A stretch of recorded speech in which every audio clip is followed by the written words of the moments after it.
Hello, hola, and namaste. I'm Darshana, and I'm going to be your host in this virtual space, Pelvic Gyan, the one thing. I'm a women's health physiotherapist, and I'm hoping to have conversations with a variety of medical and non-medical providers about anything and everything related to pelvic health, from pee, poo, pregnancy, postpartum, sex, pain, and more. This is a passion project to increase awareness and to get the dialogue started. But this is not medical diagnosis or medical treatment. If you have specific health conditions, please reach out to your providers and do not take your medical advice from the internet. Thank you for spending time with me. If you have any questions, comments, feedback, I would love to hear from you. Let's get started. Hello, everybody. This is Darshana, and thank you for listening in. Today, we have with us Jen Hamilton, who is a certified birth doula, certified postpartum doula, a lactation educator, and director of doula services here in Seattle called The Perfect Push. So basically, she's a one-stop shop when it comes to preparing for birth, giving birth, keeping the baby fed, and, figuring out parenting, because it's so easy. So Jen does it all, and she loves being surrounded by her home zoo, because I hear you have cat, dog, snake. What else? What did I miss? Cat, dog, snake, chicken. Yeah, there you go. So all of it, again, one-stop shop when it comes to animals too. Ian the other day said it sounded like a Chinese zodiac. And when she's not taking care of birthing families or her animals, she's surrounded and loves hanging out with her very wonderful partner, her 3 amazing children, who I hear are inappropriate adult children, is how you have described them. So it sounds like a very fun household. Welcome, Jen. I'm so excited that you're here, and thank you for taking out the time to do this, because I have so many questions that I want to ask you that I often get asked about doulaing, if you would, if that's a verb. And I thought, who better to ask questions about doulas than a doula? So thank you so much. And I would like you to introduce a little bit about yourself and, how'd you get into the work that you do? Yeah, it's so good to be here with you, Darshana. I'm so grateful you invited me, because, I just love spending time with you anyway. So how did I get into doula work? Good question. We're going to rewind all the way back to when I was little. I was going to be a quarterback in the NFL. Sure. That was my grand plan, right? Mm-hmm. And then I found out that girls didn't play football, and I was real offended about that for a long time. And then I was like, well, I guess if I can't throw a football, I'll be a doctor. And so... Obvious second choice. I fell into a human development major because I still wanted to do science, but avoid organic chemistry if possible. Mm-hmm. My oldest took organic chemistry last year and was like, that was really a smart move on your part, Mom. So when I was finishing college, because I wasn't sure what I was going to do with this anthropology, sociology, psychology, biology major, I found out about midwifery. And I was like, well, there you go. That's what I wanted to do. But I needed to take a break because I had been in school since I was 5, right? Mm-hmm. And so during that break, I moved from Northern California, where I grew up, to Seattle. Of course, for the sun, I'm guessing. Right, exactly. And I met this really sweet boy. Fast forward 5 years, and baby number 3 was on the way. Oh, the boy must be really sweet. He's a pretty good one. He's pretty good. When the baby was 13, I decided it was time for me to do something for me, and was like, well, do I want to go back and be a midwife and catch babies? And it was really interesting that especially directing a preschool was informative, because when you're kind of in charge of things, you're sort of like a consultant for families. And people would come to me and say, like, everyone's raving about this book right here. And I opened this book and I was like, who are these people? And I was like, yeah, that's not what your family's like. Like, this is a much better resource for you.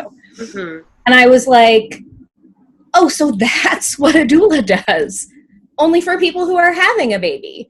So it's that's kind of how I ended up here. Was I realized that I was way too old and way too tired to be catching babies, but I could do a great job getting parents prepared for birth and early parenthood and walking alongside them on that journey and helping them come to terms with twists and turns and changes in the plan and helping them learn how to feed their babies. And, my own birth experiences also informed that. So. Yeah. So what's a doula for our listeners? Like, what's a doula and why do I need one? So a doula is, if we're going to be like technical terms, a non-medical person that helps with birth. So I don't do any medical things. I don't check cervixes. I don't take blood pressures. I don't do any of that stuff. My job is helping prepare families physically, emotionally, and informationally for the process of birth, to be with them in the birth space. So a lot of families will take childbirth ed and then be like, you get in the birth space, this was our experience the first time, and go, okay, now I don't remember anything and my partner's in pain and I don't know how to help it. And let's just say that a lot of birthing people don't take coaching very well from their partners. And so it's kind of like I'm just there as an impartial third party and as sort of a translator between the medical establishment and my clients who have, I work with families, everything from like brand new immigrants, families that have been here 3 months, to doctors and nurses. And you know what? Birth really levels that playing field. And is a time where everybody could use somebody who is not emotionally involved in the process. That doesn't mean that I don't love my clients. I love them so much and I get very attached to them.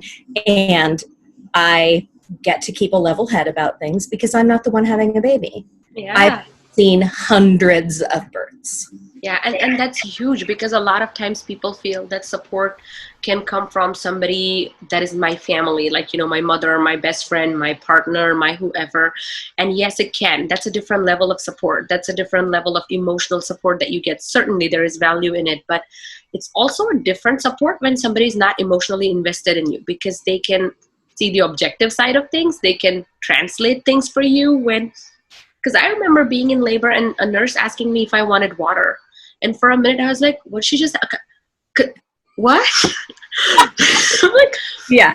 So I can't even imagine if she had asked me an important question related to like, if I wanted a certain procedure or, the baby's XYZ. And I would have been like, what did you just say? Because I felt overwhelmed by that question of, do I want water? So, a lot of times people don't realize that what that means is that not being able to process information because we're so used to taking our time, processing life before making a choice and that's not to say that there are medical emergencies and you get rushed into things. That's not what I mean. But, like you said, you're not emotionally invested in it. Sometimes what they say can be hard for your partner to process because they're also tired. They're seeing you in pain. They don't know if this is normal. They haven't seen hundreds of births for them to tell you this is expected to happen, So yeah. That sounds like a birth doula. So what's a postpartum doula? And are they same? Like, how do we know like who does what? Right. That's a great question.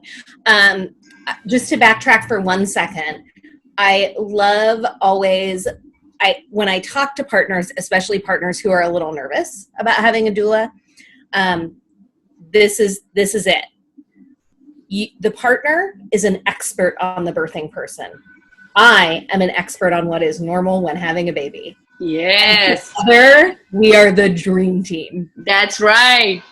It's wonderful. That's amazing. That's really good. I'm going to remember that. That's a really good way of explaining things because that's very accurate. Yeah. Thank you for saying that, Jen. Of course.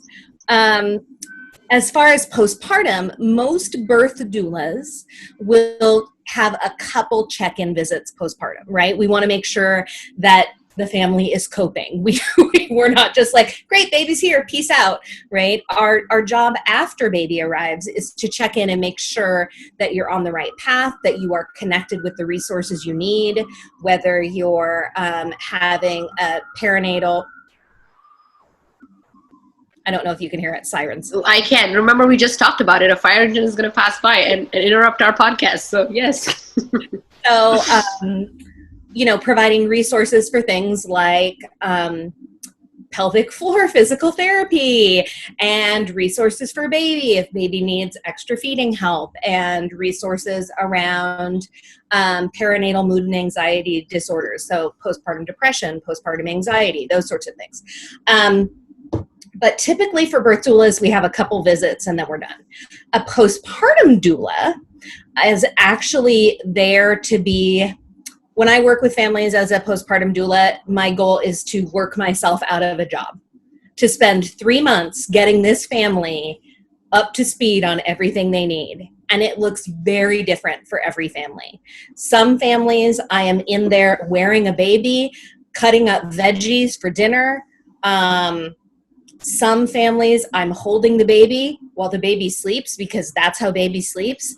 And the parent actually would like to use both their arms for a few hours. So the goal of the postpartum doula is to really come in, assess what the family needs, birthing parent, partner, baby, siblings, pets, and help them get through that hard time and come out at 3-4 months like, oh yeah, we got this. So there are many, many doulas who do both. And there are also many, many doulas who do one or the other. Yeah. So I think that's a good way you put it, that you're basically working yourself out of the job. So the way I look at it is, it's like having a postpartum doula is more like training wheels. Once you figure it out, lose the wheels right on your own. Because a common question I get from patients is, especially during COVID times when they don't have families that can help out, am I looking for a postpartum doula or am I looking for a nanny, and what's the difference? And I feel like that sort of answers the question of what the difference is. There is sort of a hybrid thing called a newborn care specialist, much bigger on the East Coast. It's funny because here it's bigger on the east side of the lake. Right? But that is sort of a hybrid. The difference being that where a postpartum doula's focus is really on the family, the newborn care specialist focus is on the baby, right? Got it. Their job is to make sure everything with the baby is fine, and then they eventually can, and many do, transition into a nanny role. Okay. So, yeah, that's helpful to know. So it sounds like postpartum doula is depending on what your agreement with the family is. But for birth doula, you will meet your birth doula like sort of during pregnancy, then obviously during birth, and there are a couple of postpartum check-ins with a birth doula. And I just wanted to emphasize for my listeners here how that check-in is important, because a lot of times we feel like, well, birth is done, so the major part is done. But what we often don't recognize is nobody knows what normal is after giving birth. And we prepare so much for birth, like for the big day, and we feel like, well, I just finished a race, so didn't I win? But we don't realize postpartum is its own new race that we know nothing about. Normal can vary, and at that time you don't have like the mental capacity to prepare for yourself because you're preparing so much for the baby, that it is good that somebody's checking in on you. Because think about how many check-ins a baby is having, right? Like at day 3, at day 7, at month 7, you have I think I calculated once, it was like an average of 12 to 16 scheduled visits with a pediatrician when there's no problem. And we all know it's way more than that because we freak out at every little thing. But for the birthing mother, there is 1 at 6 weeks and 0. Right. So I think it's good that there's somebody looking out for things that get picked up sooner, and the sooner you pick up things, the sooner you fix them, so that check-in is important. A lot of times people don't see that. They feel like birth and then it's done, so yeah, that postpartum check-in is important. So when it comes to your pregnancy check-ins with people, what are some of the things that, what are some of the things that come up? What do people ask? What are their common, questions or fears or worries that they have? just to rewind for a second, you were talking about like you've done the day. I often think of birth as like a wedding, right? You put all this effort into the wedding day, and you get home from your wedding and you look at each other and you're like, oh, we haven't thought at all about what the next 20, 30, 40 years like. Kind of the same thing, right? You're like, yay, we had a baby. Oh, now we have to take care of this baby. Yes. So when I'm working with birthing families, families who are having their first baby, probably the most common thing is, I have no idea what I'm getting into, right? There is a lot of fear around birth in American culture, a ton. It's very medicalized for the most part. It is very unknown. This is for many, many of my clients, the first time they are going into a hospital to be a patient. For my clients who end up with cesareans, for many of them, this is the first surgery they have ever had in their life. This is a big deal. Yeah. So, and for partners, like knowing that your beloved person is going to be in pain, and in pain in the service of like bringing new life, it is a real mind bender for folks. So we do a lot of talking about what's normal. We do a lot of talking about what normal coping mechanisms for this family looks like, right? For birthing parent and for the partner, right? Like if you start getting wound up, nervous, overwhelmed with anxiety, how do I help you in that moment, right? We do a lot of thinking about what values do you want to bring to your birth? What do you want your birth to feel like no matter how it unfolds? Because the reality is the adults are not in charge of this birth, the baby is. And for the rest of the life, really. Exactly. So birth is really good prep for parenthood. So those sorts of things, right? Lots and lots of normalizing, lots of reassuring. Another huge one that I honestly cannot remember the last time this was not brought up. Hearing. Everyone is worried. I mean, you've never had a whole human being come out of your vagina before. Mm-hmm. Kind of a big deal. Yeah. We're thinking about what that might do. So lots of time discussing how that's handled in our community, things that we can do ahead of time to prepare, things that we can do in the moment, and things we can do if things go off the rails. Yeah. So what are some of the things that people can kind of know or do in pregnancy to prepare for that concern with tearing, or sort of not prevent, but at least, minimize the trauma and prevent if we can? Absolutely. So for clients that I have, like I work with folks who are distance runners, folks who are hikers, folks who are cyclists, folks who are dancers. If you are a person that uses your body a lot, it's probably good to have somebody take a peek, make sure everything is good. And by that, I mean a pelvic floor specialist. Your OB or midwife is great, and they are not pelvic floor specialists. So especially, or if you have had issues with incontinence of any sort during your life, it's good to see a professional ahead of time. If you're like, man, my body feels pretty normal. I don't leak when I pee, or, I don't leak when I run. I don't leak when I sneeze or laugh. I feel okay about where I'm coming from. Then one of the things that we do talk about that folks can do ahead of time is perineal massage. So the perineum is the area between the vaginal opening and the anal sphincter, sometimes known colloquially as the taint. Do you know that one, Donna? I love that word. Yeah. So the reality is that, again, whole human being coming out of a very tiny opening. Bodies accommodate that. Bodies will stretch. This is why pushing for the first baby averages 1 to 4 hours.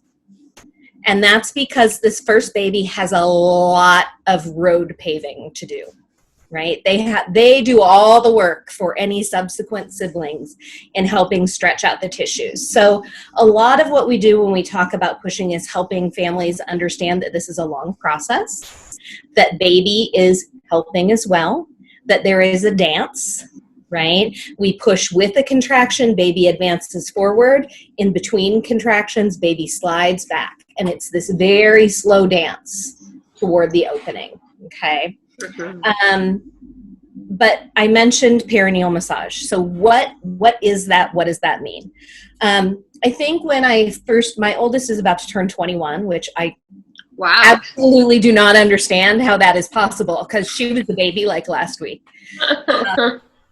So, you know, there was this thought about perineal massage, and it was sort of posited as like you either after a shower, like bending over using your thumbs. How are you supposed to bend over when you're 9 months pregnant? Or your partner, like, and it was this, like, we were told this very vigorous, like, stretching of this very tender tissue. Mm-hmm. And then by the time my third one was born, it was like, oh, don't do that. All that does is make the tissue tight, right? It makes the tissue tight and you'll just tear more. Dear beloved Penny Simpkin, I was fortunate enough to assist in her childbirth education classes for a year. And when Penny explained it, I was like, well, that makes all the sense in the world. What perineal massage is really about is it's a mental thing. It's not so much a physical thing. When we think about pain, right? If you can put yourself in a place right now where you imagine walking along and stubbing your toe, what is the reaction of our pelvic floor to pain? I bet if you picture stubbing your toe, you go, and you can feel your pelvic floor go, whoop, what it does. So how does that work when you are having the intense pain and pressure, the ring of fire of a human being exiting your body, and what your pelvic floor wants to do is go, that's how tearing happens. Your body and your baby are fighting against each other. So the real goal with perineal massage is for you or your partner to apply pressure downward on the perineum from the vaginal opening toward the anal sphincter, and it can go straight down, it can go down and out. And the job of you as the birthing person is to get into a mental space where you are able to relax under that pressure.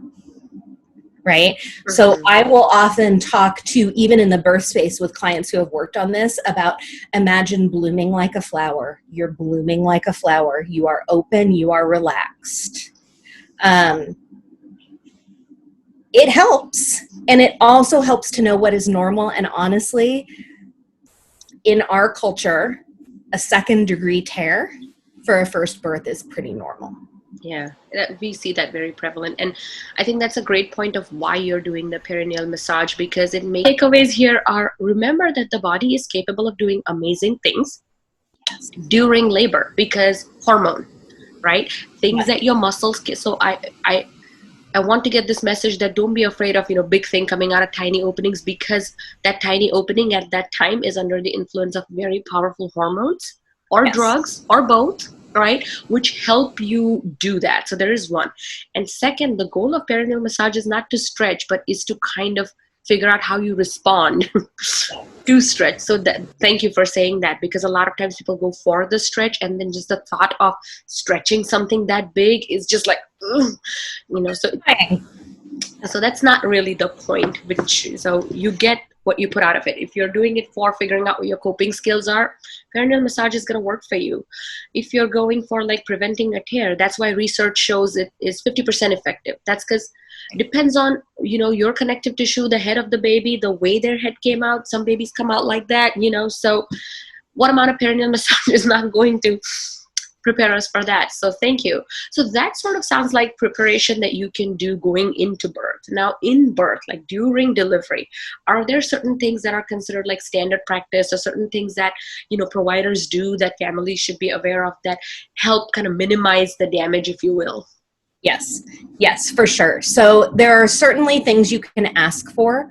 There are things that you can bring along with you. I would say that midwives are the best providers in the community about trying to keep perineal tissue intact. But really, the things that we're talking about are things like warm compresses to help relax the tissue as baby is coming down and as you're getting toward that ring of fire, baby crowning. Things like lubricants, right? Just to make it a little slipperier. Maybe it'll help, maybe it won't. So that can be gel, that can be coconut oil, that can be whatever. A big one is listening to your provider direct you as baby is sitting at the perineum. The ring of fire is real. I have experienced it. It is no fun. And if we can listen to our providers as they tell us, just breathe, just breathe, just breathe, and apply some gentle counter pressure, we have better outcomes. Now it's really hard because we're super excited to meet our babies, right? Mm-hmm. But most providers are really good at coaching through. The other thing that has changed, a lot of people ask me about episiotomies and are very scared about episiotomies. Now, we here in Seattle are super lucky to live in the community we do. I think in 130, 140 births, I've seen 2, maybe 3 episiotomies. And it was all like, they all had to do with extenuating circumstances. There was a thought, medicine likes to feel like it knows better than nature a lot of the time. That's where the episiotomy came from, was this idea that if the doctor just made a little very clean snip with a pair of scissors, yikes, it would obviously heal better than some jagged tear the body made. Guess what? Bodies have wisdom. Bodies have wisdom. They know where the spots are that are going to heal well, where the spots are where muscle tissue is less tense. Bodies know. Yeah. So another big takeaway would be to really have an explicit discussion with your provider ahead of time that this is not something that you want. Mm-hmm. That if it is something they feel is necessary in the space, they need to get your informed consent in the moment. And this is one of the benefits of having a doula, is somebody who is watching for things like that. Yeah. And cannot speak for you, but can raise your voice and say, Dr. Smith, are you, I see a pair of scissors in your hand. Do you remember that she doesn't want an episiotomy? Yeah. Yeah. So can you tell us a little bit more about what informed consent is? Because to some listeners, that word means nothing. Like you and I talk some medical language. For them, it's like, what do you mean? Informed consent means that you, as a person in medical care, get choices. And that you get to make choices being given all the available information. So in the birth space, when a provider comes in and says, I think we should try X, we teach our clients, doulas teach our clients ahead of time, we teach them a framework of asking questions. And we use an acronym called BRAIN, where we talk with families about providers may be seeing something. You're not a medical person. You don't know what they're seeing. So the first thing, I actually call it P-brain, because the first thing is there a problem? Mm-hmm. Or what problem are you seeing that means we have to take a different path than we had intended? And then we ask through a series of questions, what are the benefits to what you're suggesting? What are the risks? Are there any alternatives? The eye is an interesting one and super undervalued in in American culture, and that is intuition. Right? We don't ever want to listen to that little voice. The little voice will know. Mm-hmm. And what happens if we do nothing or nothing for now? And you as a medical patient in any setting, not just birth, have the right to ask those questions and gather the information before you consent to a procedure. Yeah. And thank you for that acronym, because it helps to kind of organize as to what question to ask. It just gets a little muddy there, because people want to exercise the informed consent when you're making decisions about me. But if I'm birthing and you're making a decision for the baby, there's that extra layer of fear of like, you know best, do what you think needs to be done. And that is true. You know, most medical providers are really good at what they do. They love what they do. They care for their patients the best way they know how. But I think the fear just takes away from that experience, and women don't recognize how it affects them after. In the minute they feel like they don't have a choice or they're doing the right thing. Right. And it just seems like, what else could I have done? And I often see patients bring that up like 5 and 10 and 15 years later. So that's another point in the column of why I should have a doula. Yeah, because you can't think right now. You want somebody else to think for you, because you've already had that conversation of what your deal breakers are, you know. And obviously nobody here is questioning each other. Everybody's end goal is same. Your safety, baby's safety. So it's not like we're not different teams. It's like everybody working towards the same goal while we make it an empowering experience and an experience where you feel supported, because research shows us that birth outcomes are always good when women have constant one-on-one support, which is a doula, right? And women have less postpartum depression when they feel like there was communication through the process, as against, I don't know what happened, but then the baby was on my chest, you know? Yep. So yeah, thank you for that acronym. So now we carry this trend forward of we try to do mindful preparedness for the perineal tears. We know what we can kind of sort of look for during birth to kind of prepare or prevent or decrease damage. And now we're postpartum, you know, we do have, because tears are very common. What are some of the, like, you know, at home things, or some of the like old wives' tales, or some of the what to expect, like, you know, because I remember a lot of women saying that the first time they kind of tried to say crisscross applesauce style, they're like, oh, nobody told me not to do that. And guess how many hours you spend there if you're nursing a baby, right? So what are some of the what to expect, and what can I do, and what are the things that should be in my Amazon cart that I need to buy in case I need to take care of my bottom, right? Yes. I will say that if you are birthing in a hospital, the hospital is going to give you so much stuff to take care of your perineum. I know. You could sell it afterwards. They give you so much.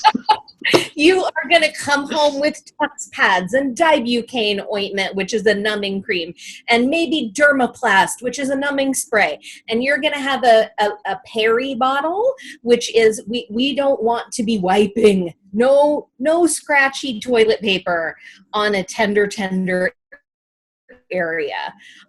You're going to use a spray bottle, right? If you have a bidet, turn it down low, use that. So if you're birthing in the hospital, you're going to come home set for numbing. If you are birthing outside of the hospital, you're gonna throw that stuff in your Amazon cart.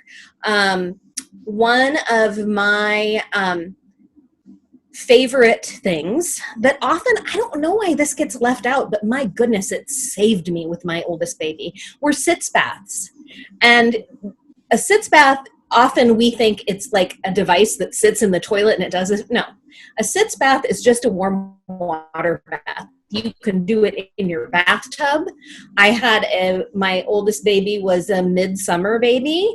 And so Ian, my dear partner, found a plastic storage tub that would fit in the bathtub and would fit my butt, because I didn't want to sit in a hot bathtub. So I would just fill up the tub with really hot water. You can use herbs if you want. They're all different things. You don't need them. Some people feel like they're helpful. Epsom salt you can use, because we know that salt water is healing.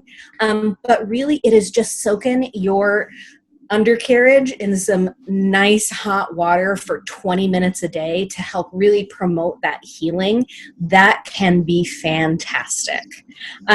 The other thing that I really highly recommend for all new birthing parents is that you learn alternative ways of nursing your baby.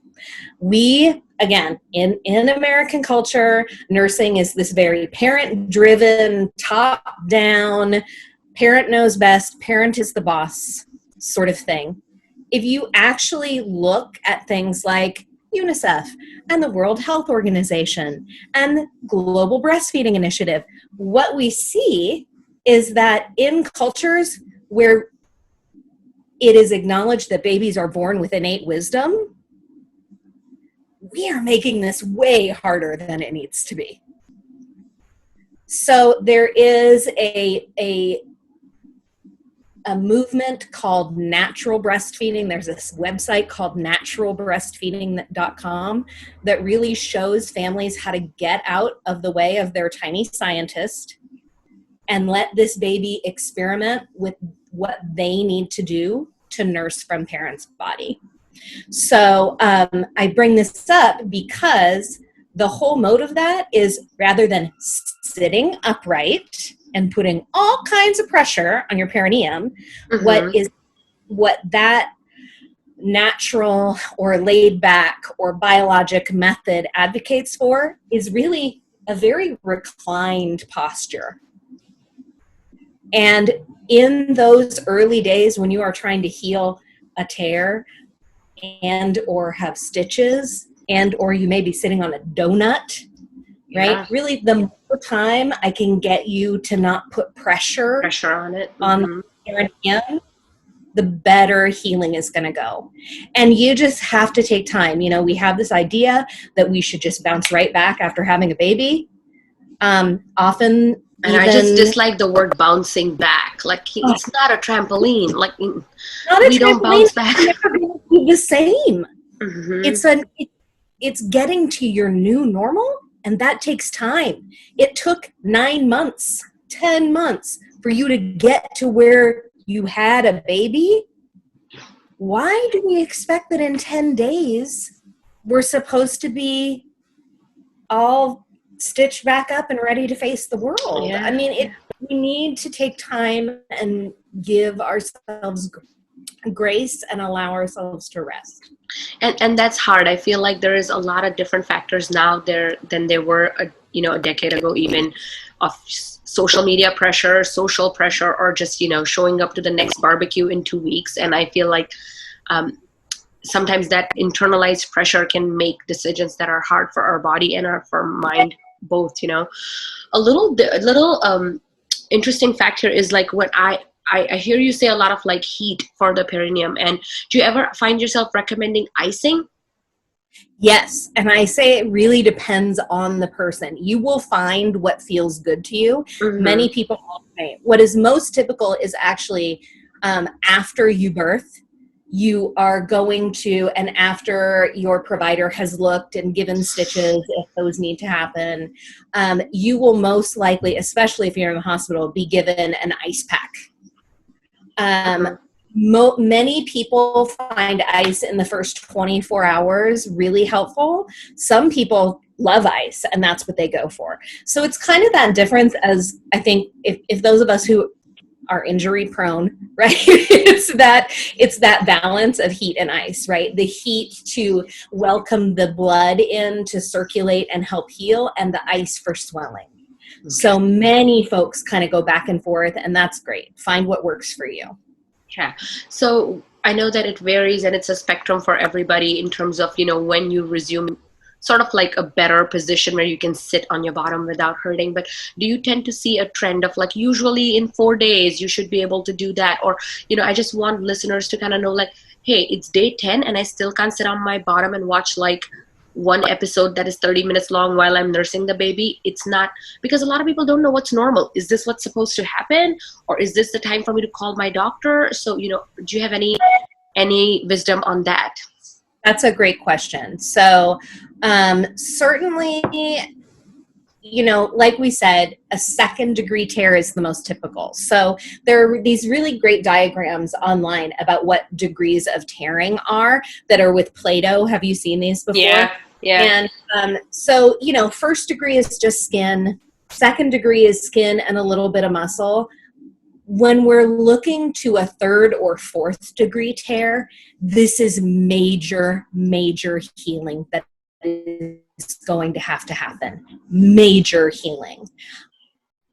I know that there is sort of a spectrum of what normal looks like, but a lot of us don't know what normal is. And so I wanted to go over, like, for a birthing person, at what time is a good time where, okay, by now this problem should have solved, as far as we're talking about like perineal discomfort or pain or, any other problem, where I wanted to go over if you can tell us some things that should tell the birthing person that, okay, I need to call the doctor because this probably seems like a little more than usual.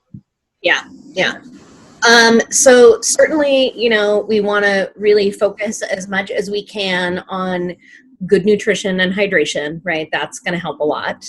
Again, that reclining, keeping pressure off your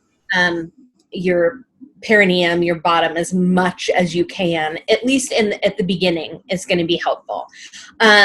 Some people's bodies don't actually do very well with dissolvable stitches, which is what is typically put in by providers, is a dissolvable stitch. So just be aware that depending on how your body deals with those, when you are back to using toilet paper, we just want to pat instead of wipe. But if you're feeling anything funky, even when you're patting, it may be a stitch, and you can call your provider and they can quickly take it out. Like, it is not a big deal. I think the really important thing to know is that a huge part of healing is going to depend on the degree of tearing. So there are 4 degrees of tearing. You can find these great graphics online that are done with clay. 1st degree is pretty surface skin. Sometimes providers won't even put a stitch in, right? Be aware that even a 1st degree tear that is just skin can change the anatomy of your vulva. Right? So be aware that things are going to be different after you have a baby. 2nd degree tear involves some muscle, but bodies are usually really smart about where they tear, some stitches, and you should be okay. If we're talking a more intense tear that's going deeper into the muscle or all the way into the rectum, a 3rd or 4th degree tear, I want you to think about healing that like you would think about healing a cesarean scar. This is going to be weeks and weeks of babying yourself. And if you have a 3rd or 4th degree tear, I want you as a client of mine to be super proactive about being in touch with your provider, because providers are much better about checking in on cesarean scars than they are on checking in on deep tears like that.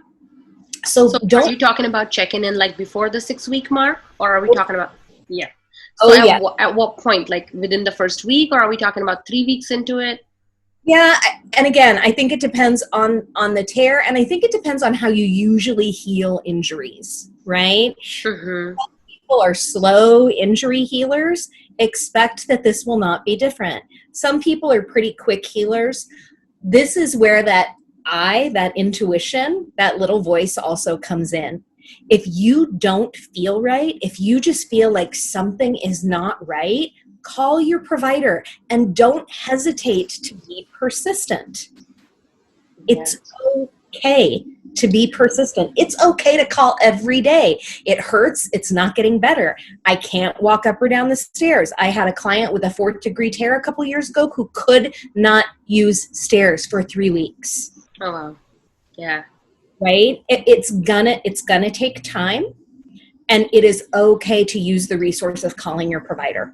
Yeah. So what I basically heard is it's going to vary a wide range depending on how you heal, what kind of tear you have. But generally speaking, if you're not seeing that today is tiny bit better than yesterday, and that's sort of how your trend is, that could be something that should that you should watch. And if something in your heart tells you it should not hurt by now, it doesn't hurt to call the doctor, right? So we talked a lot about like caring for the bottom and all of that, but let's talk about like those people who had a cesarean. Like, is there a special care that we want to advise them? Because, you know, women often don't think it would hurt to twist to, you know, take their baby for feeding. So are there some things that can help them prepare to A, what to expect, and B, how to manage what they're feeling? Yes, for sure.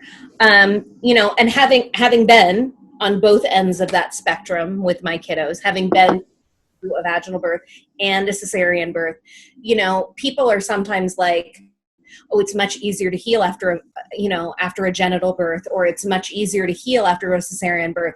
I have to say it's just different. It's just completely different.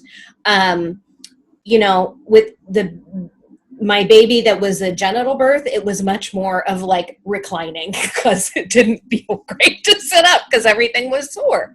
And that was not like 4 hours of pushing. This is a baby who, when she finally decided to come, just kind of shot out of there. Mm-hmm. With the cesareans, it was like, oh, wait, I can sit here and it doesn't hurt. And that was wonderful. And if I ever forgot to use my arms and tried to use my abs instead, boy, did I pay for that. So just understanding that with the cesarean, you're going to have the same keeping an eye on the wound, right? Just being cognizant and aware of the wound. You are going to have likely more check-ins with your provider. What we're seeing in our Seattle community often is now there is a 1 week, 10-day, 2-week sort of time frame for a check-in on the scar to make sure that things are looking okay. But you are just going to want to remember that muscles aren't cut during a cesarean, but your abdominal muscles are separated, and it takes time. You know, not only they're separated, but they're also stretched out because they've been carrying another human in there. Mm-hmm. It takes time. And so just understand that you're going to be using your arms a lot more for things to get up and down, that you need to be thoughtful about how you twist or move. Now, can you do immediate damage from twisting? No. Right? But it's going to make you real sore. And for any healing, if you were good yesterday and you're not good today, if you notice a backslide, mm-hmm.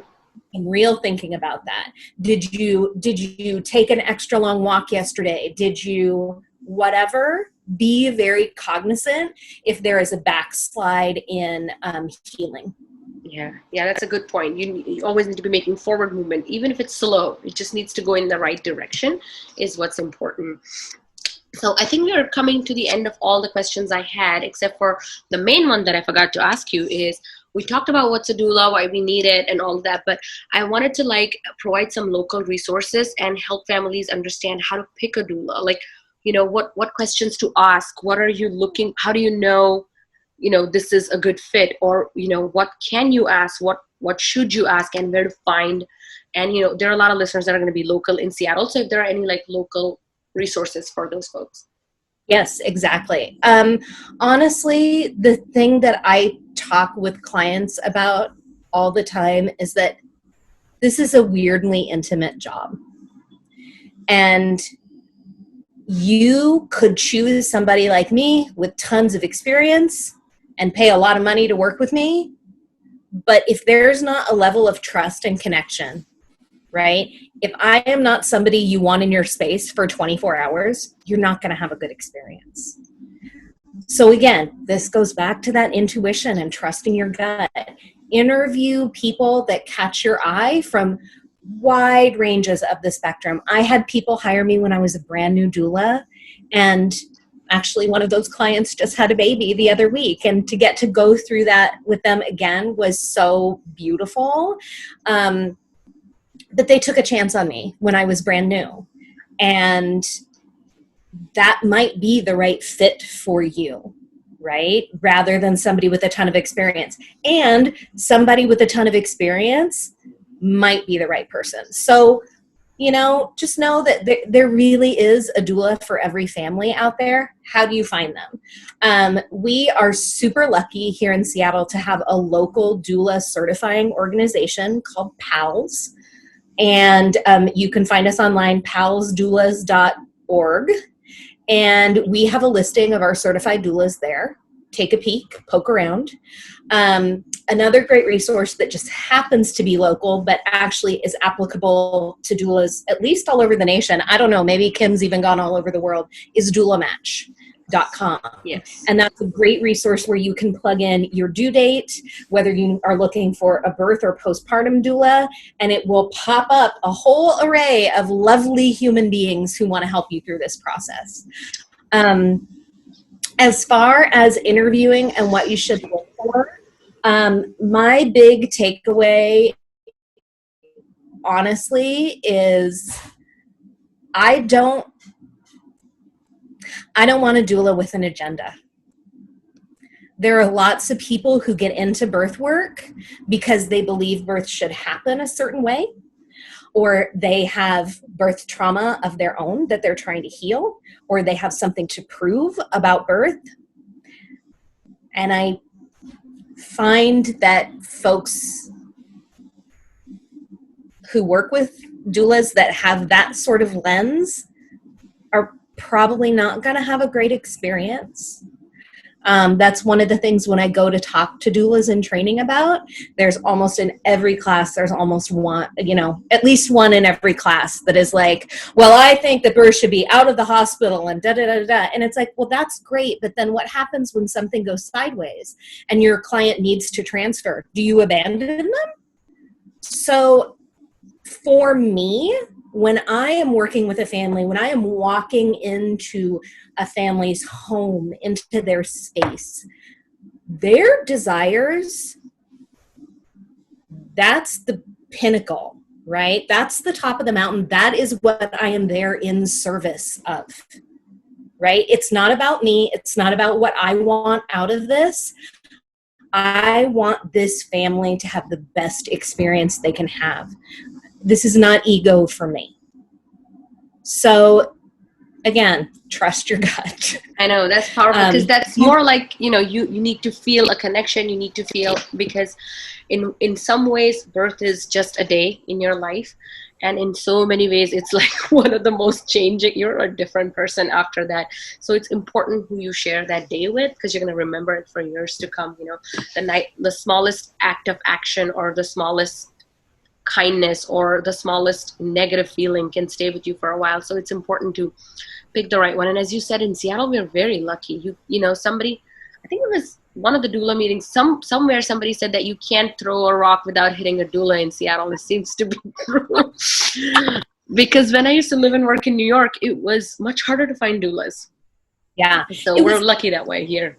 We had that experience in California too. So thank you, Jen. That was all very helpful and very comprehensive. So thank you. I'm hoping that anyone who's listening to this feels more oriented about what's a doula, why do I need one, just kind of feeling oriented about what am I signing up for with this birth thing that people talk about. So the next part is my fun part, which is where we go over the one thing, where we try to force providers to answer in one-line answers, because you know how we love talking. So we're going to go over some of the commonly asked questions, and it's just for fun. It's not supposed to be a comprehensive advice, but more like, hey, what's the one thing I need to have at home if I've had XYZ, that kind of thing. So are you okay with that? Totally. All right, cool. So let's get you to the one thing, right? So what's the one thing, like the one reason why I should have a doula?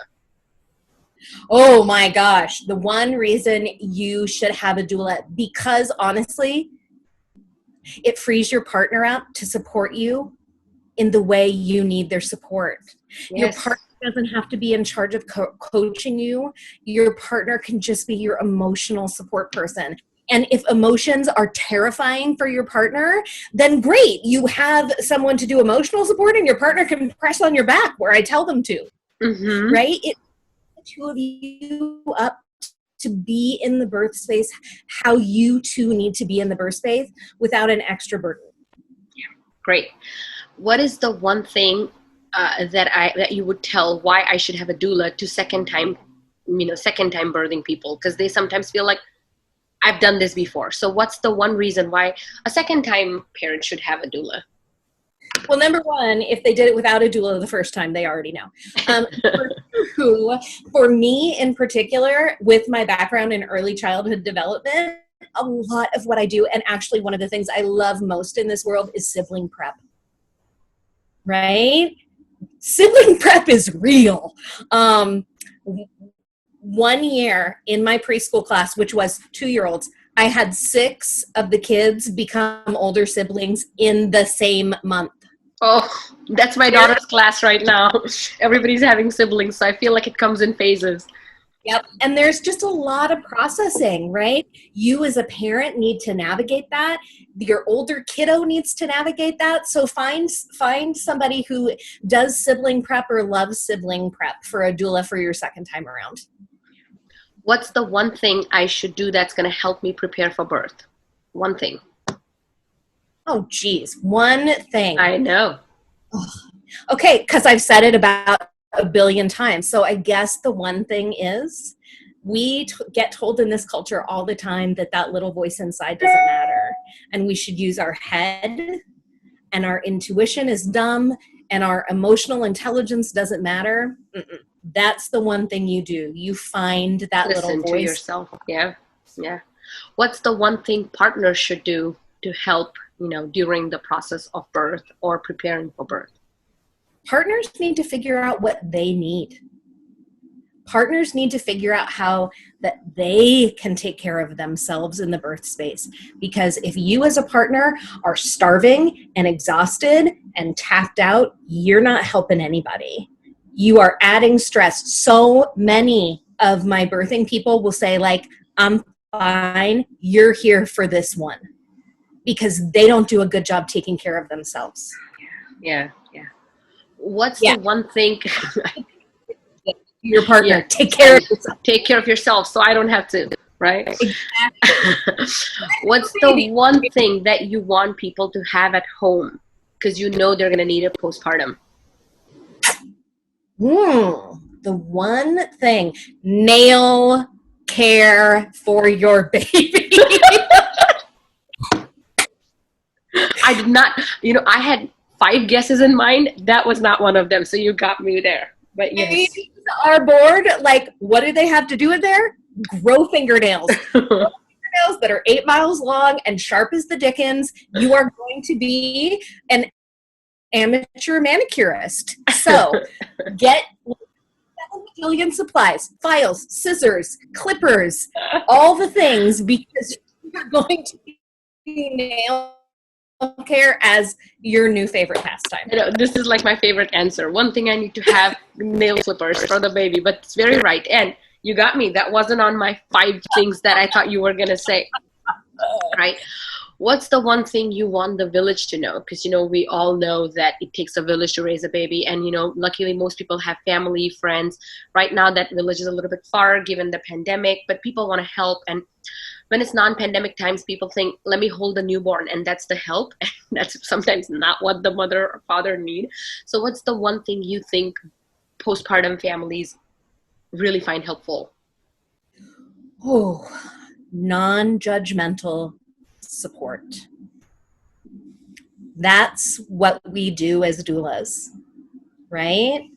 Support you. We don't make judgments about the choices you're making. We only offer helpful advice if you ask us for it, right? We will say, I'm seeing this. I've had other families face this before. Do you want to talk about how some families choose to deal with this? I'm not telling you what to do, right?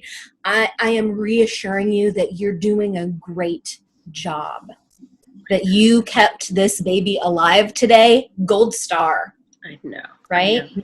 Non-judgmental support. It's so important to be non-judgmental, because I feel like that birthing person is judging themselves enough, because I feel like you feel everything is your fault. The baby's not nursing, your fault. You don't have enough milk, your fault. Baby's not sleeping, your fault. Really? My baby was sleeping on day 3. Like, everything is your fault. So I feel like that non-judgment piece is very important, because the hormones are not helping that person in that whole rabbit hole of how I'm just doing this whole thing wrong. Right? Between postpartum hormones and Google and Facebook, like, man, postpartum is cruel. So let's not add to that. Yeah. Thank you, Jen. That was all of my questions. Thank you so much. This was so much fun. Like, I can talk to you all day, and I have, like, this is probably going to be my longest podcast because other times I've kind of stuck to like time zones. But, you know, two of us together, we could just like keep yapping all day.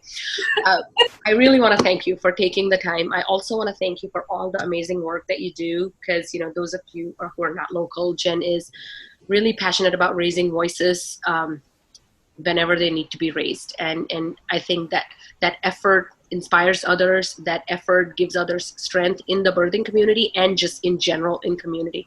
So thank you for doing that. Thank you to your spouse, because he has been a lot of times the tech support when we have needed. So thank you, Ian. And one of Jen's hobbies is to, you know, I think sewing is your hobby, and that's why I'm like protected in this world in Corona. So thank you for all the masks that you have sent us. Thank you for all of that. But I want to,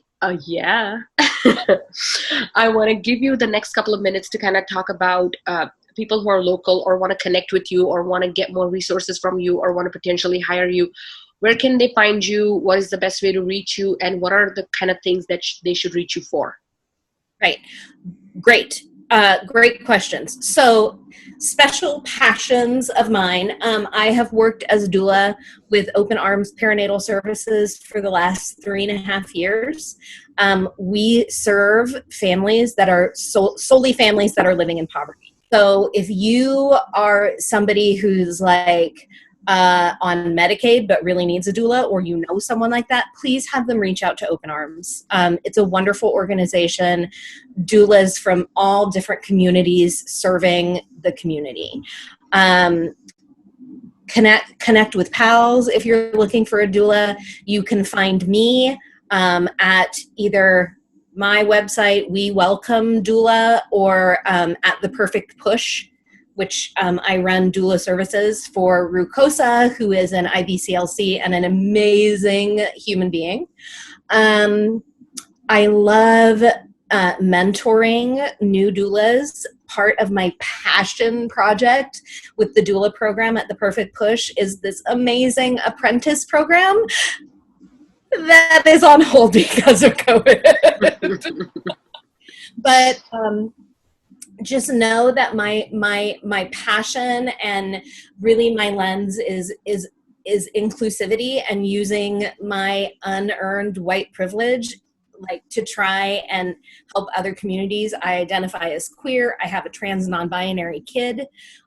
Working with the LGBTQ community is huge for me. And honestly, my main thing is if you're having a hard time finding the right doula for you, like, I don't have to be your flavor of doula, but if you can't connect with the person you want to connect with, reach out to me and I will help you find that person. Thank you. That's all I care about. Is like, I want every family to feel like they have been well served. So if you're a family that's looking for somebody and just like, I don't even know where to start, shoot me an email and be like, this is the kind of person we're looking for, and I'll see what I can do. Thank you for being available, Jen, and I'll put all of that in show notes so they know where to find you. But thank you for being available as a resource, and thanks again for this wonderful time and wonderful chat together. And have a wonderful rest of the weekend. You too. It was so good to see you. Likewise. Like, don't we see each other enough? So after I end this recording, maybe we can chat some more about some of the other questions that are now in my head. All right, Jen, take care. Stay well. All right. Thanks. Bye-bye. Bye-bye. Thank you for listening in. I hope you enjoyed this episode, and I really hope you got something out of it. I appreciate your time, and I enjoy hearing back from you guys. So if there are any questions, comments, or concerns, you know where to find me. If there's a topic that you've been wanting to hear about, reach out to me and I'll see what I can do. Once again, thank you for being here. Stay safe and don't forget to come back. Peace out.